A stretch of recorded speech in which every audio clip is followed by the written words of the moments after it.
Welcome back to the House Judiciary Committee, continuing to take testimony on H626. A slight change in what we're going to be doing on the agenda. We are going to hear from the detective from the Vermont State Police first. Then at 11 o'clock, Michelle Childs is going to walk through a revised version of 626.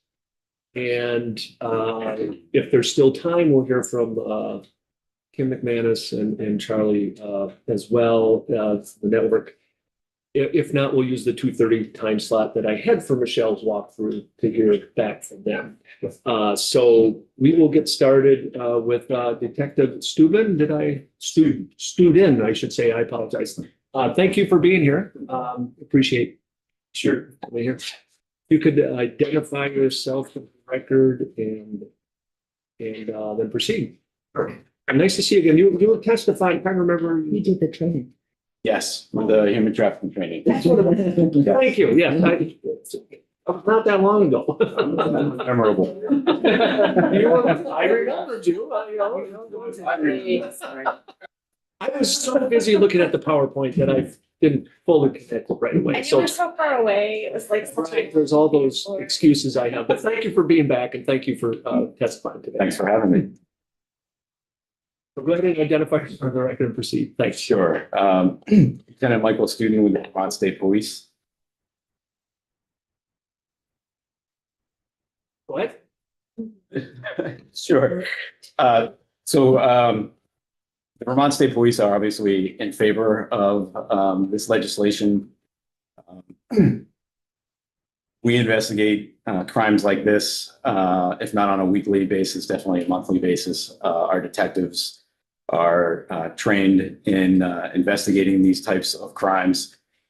Having the additional advantage of prosecuting and investigating cases just on the threat itself would be great. Obviously, when we do search warrants and look for digital evidence, which are essential in investigating these types of crimes, we need a probable cause of a crime, which, for this, we did not have just the threat itself.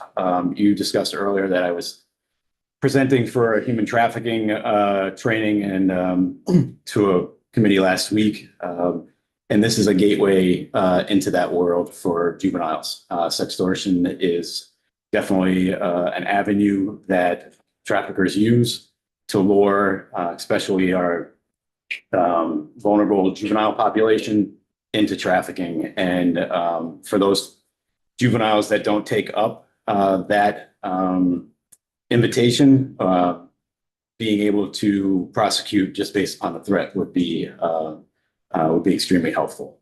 For enhancements, I'd like to see a juvenile enhancement for the legislation so that anybody was targeting a juvenile to make that an automatic felony. Would be great, because I think you heard testimony earlier about not being able to extradite for misdemeanors. So having that ability would be really helpful.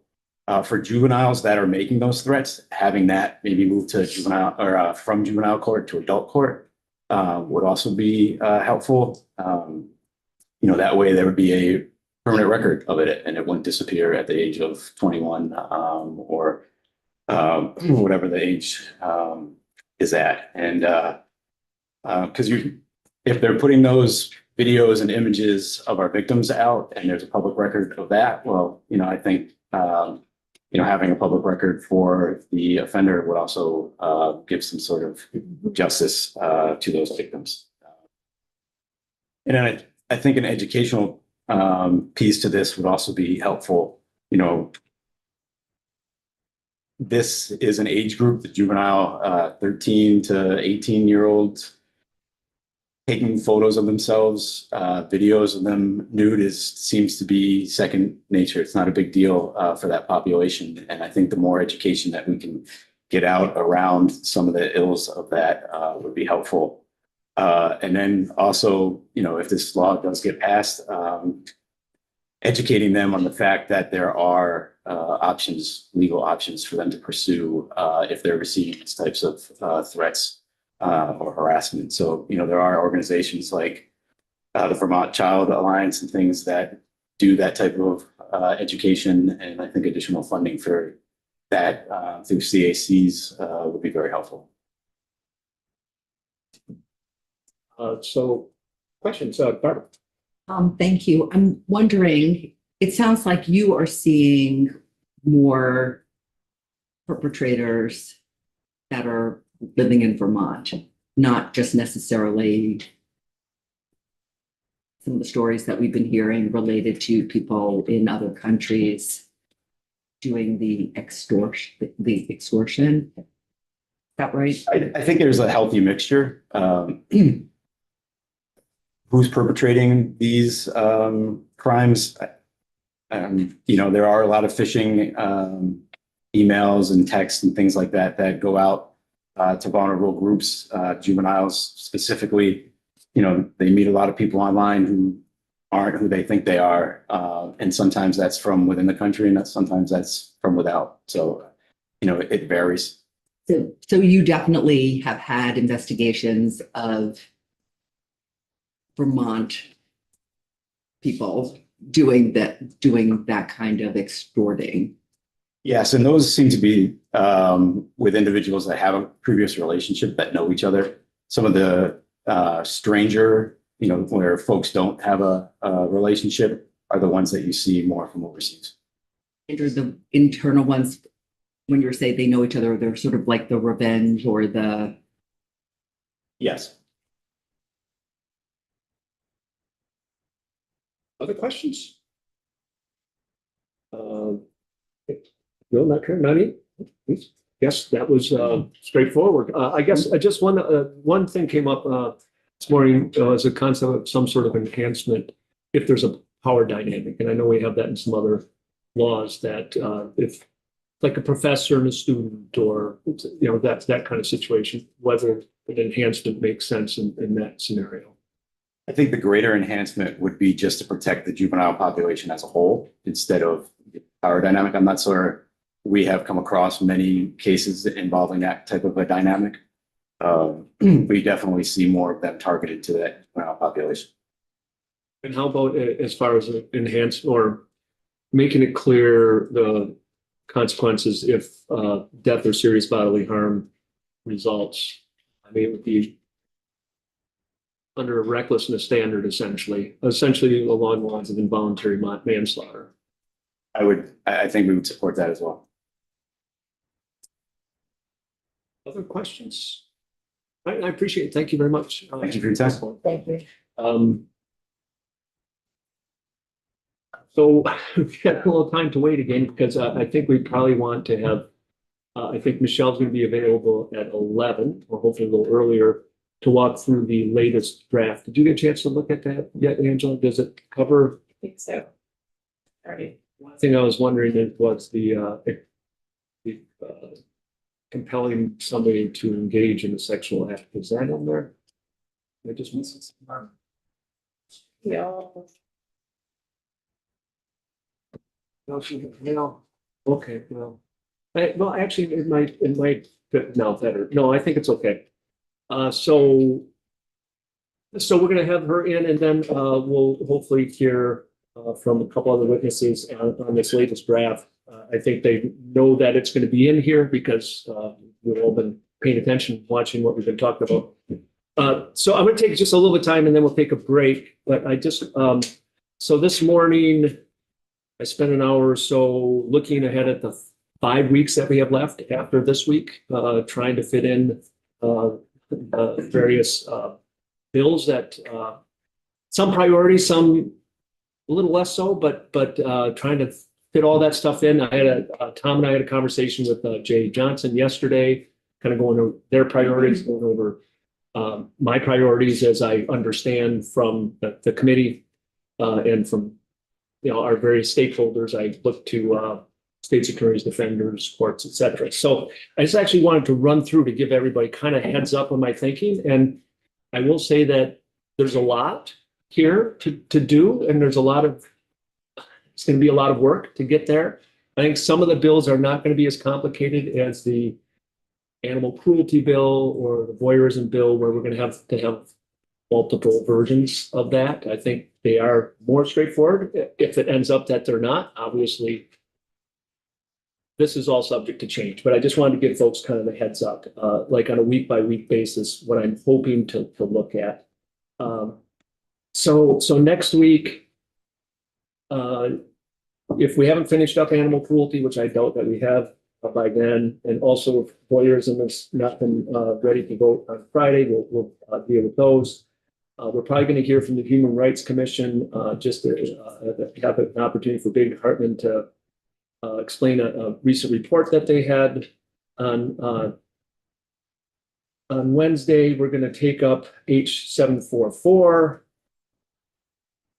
I won't go into what each of those are. I'll just give numbers, and also want to move to H566. Well, actually, I will say just very briefly, 744. There was a rule at the Joint Rules Committee. Ian and Barbara and Tom are on that committee. There was a rule having to do with after hours charges and such.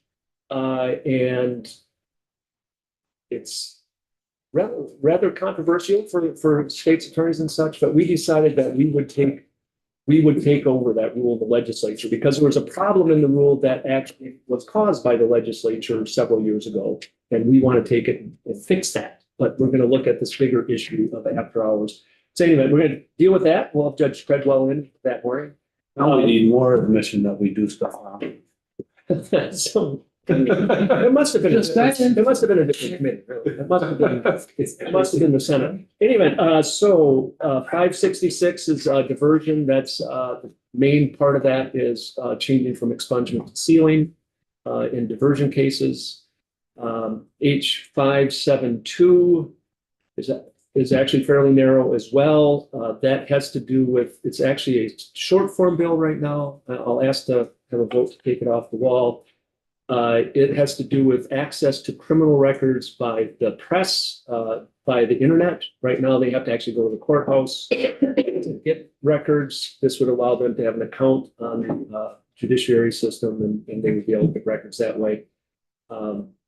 So that's next week, and maybe even fit in H728, which is Ian's inviting no trespass order bill.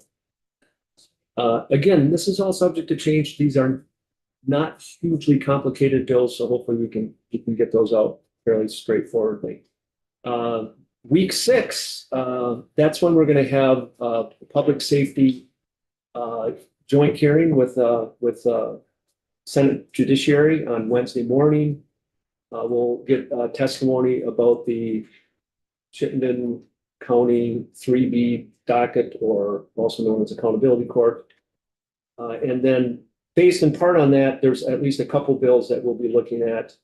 Pretrial supervision, H529. We'll also look at the part of the H721. That's the omnibus bill, right, Tom? The H721 also has language regarding, it's fairly similar on pretrial supervision.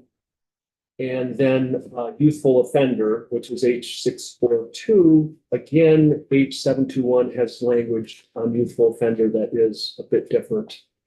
So we'll probably look at that language as well. Let's see, where am I at now? Which week am I in? That was the week of, that's week 6. Yeah, that was week, that's February 10th. Yeah, the week of February 10th was Tuesday, yeah. Week 7, I'm hoping the plan is to take up 2 firearms bills, H606, which has a few different items in it, H571, which we don't have language yet. It's a short form bill, and that bill is to implement recommendations from the relinquishment study that I think was filed in November. Just weren't able to get to actual language. Sorry, Mara, what was the first bill of those two? 606. Thanks. And also hope at that point to get back to the data conversation that we started on H410. In that context, we may be looking at H382 to inform that discussion on data. And not finally, because we have 2 more weeks, but we will probably also start on the miscellaneous judiciary bill. We don't have a number for that yet. That'll be a committee bill. Week 8, the week before town meeting break. Officer involved shooting, H613. Frankly, that bill needs a lot of work, but there may be some things that we can take out of that. And H171 has to do with Attorney General investigations into law enforcement officers using a firearm. And probably revisit the victim notification and forensic system, H627. We'll have a good understanding of what's going to happen in the Senate judiciary by then on the forensic bill. Week 9, the week after, the last week before crossover, only 9 weeks to go. I only have down miscellaneous bill, but that week is kind of open to try to finish things up, or if there's any final things that we can put in there. Just looking forward to after crossover, I anticipate we'll have a more relaxed time than the next 5 weeks. Because, the next 5 weeks are really, there's a lot I think that we want to get done. I don't anticipate getting a lot from the Senate. I'm very much hoping we get the forensic facility bill from them. There's the only 3 bills I know, 4 bills. There's a bill from Bob Norris on fraud, on what they have to call consumer note. Home improvement fraud, thank you, on home improvement fraud. And then there are 2 bills which are going to be controversial, and I understand in this committee it will be controversial. They have to do with masking of law enforcement in sensitive areas. I don't know if there will be other issues there that are going to be in part of those bills. So it'll be more controversial, but just less, I think, work after crossover, at least as I understand it right now. The Senate Judiciary has been spending a lot of time on the nomination, so they aren't getting a bunch of bills out from what I. Anyway, happy to take questions or input. Yeah, Tom. Did you go over an outro on that? Oh, right, thank you. That's after that's when we do the pretrial supervision. That, we'll be dealing. That'll be. Thank you very much for mentioning that. I was intending on doing that as well. That'd be in week 6. Do you know the number of the bill? No. I can tell you the number of the bill in 1 second. It is H741. That would be when we do pretrial supervision, youthful offender, and these all kind of have to do with how the courts are or are not functioning. And somewhere in there, we'll fit in talking about budget. Got about putting that in there.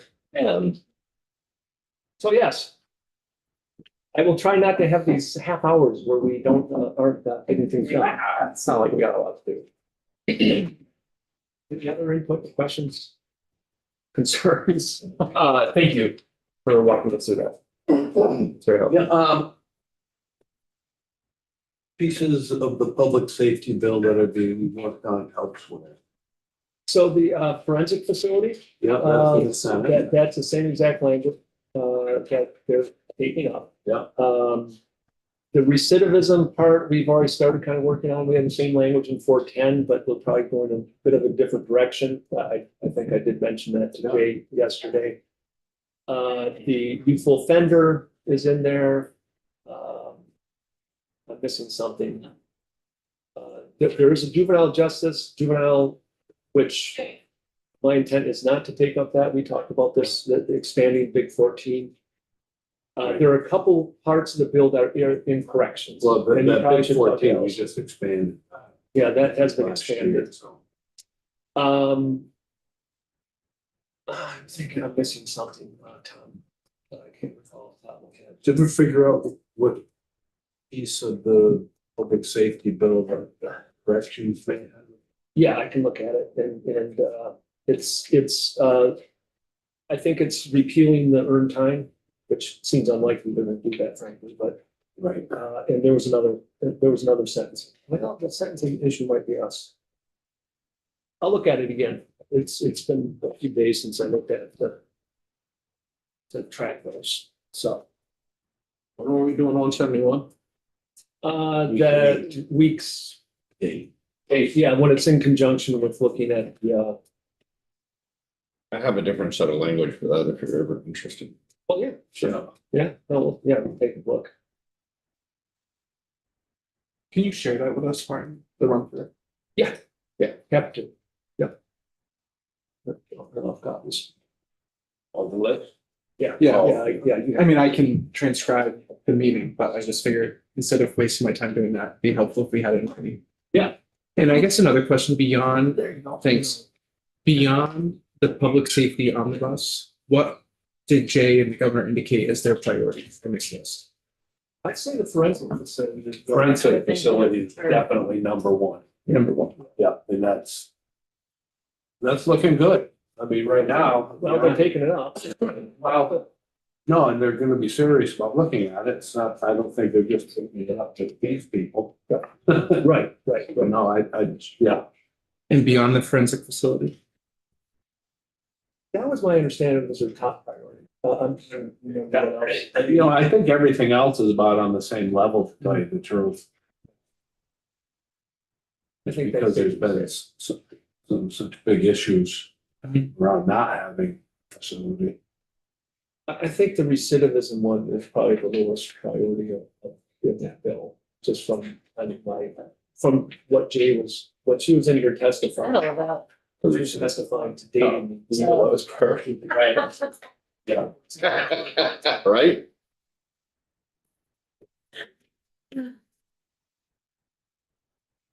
Yes, it's a full. So plan on Friday afternoons till 3. Yay. At least Could when. we maybe voting- not get like the same people that testify the same stuff over and over again though, so we can kind of streamline the process? That would be awesome. Yes. Are we recording? Yeah, well, yeah, but that's completely a fair thing to say live too, yeah. Yes, there, yeah. You don't always know that they're the same thing. Yes. But if I think they might say the same thing, maybe I will have more at one time. Like today was, I really Yeah. thought the witnesses were gonna be a lot longer, but. They weren't. So what time are we starting back? at 11 o'clock, let me see if Michelle's updated me on, no, she hasn't, so, yeah, 11 o'clock.